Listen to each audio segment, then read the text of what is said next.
মেয়ের যা শুনলাম, আমার তো ইচ্ছা নেই, আমার ছেলেটার পছন্দের জন্য আমি এই বিয়েতে রাজি হলাম।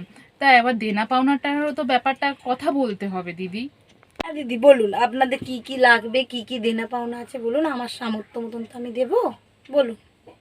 বলি ও দিদি, ওই মেয়ে ওই ঠান্ডা ঘরে এসির হাওয়া খেতে গেলে একটা এসি কিনে দেবে, আর ওই ঠান্ডা জল খেতে গেলে একটা ফ্রিজ কিনে দেবে, আর ওই খাবার গরম করার একটা মেশিন কিনে দেবে।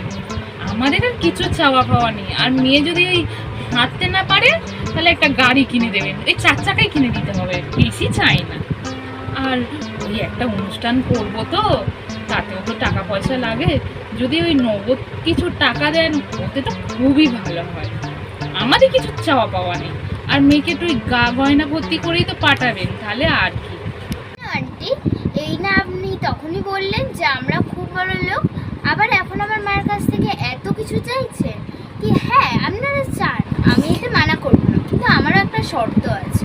আমি কিন্তু শ্বশুর বাড়ি গিয়ে কোনো কাজ করবো না, সব কাজ আপনাদেরকেই করতে হবে। যদি আপনারা রাজি থাকেন তাহলে বলুন,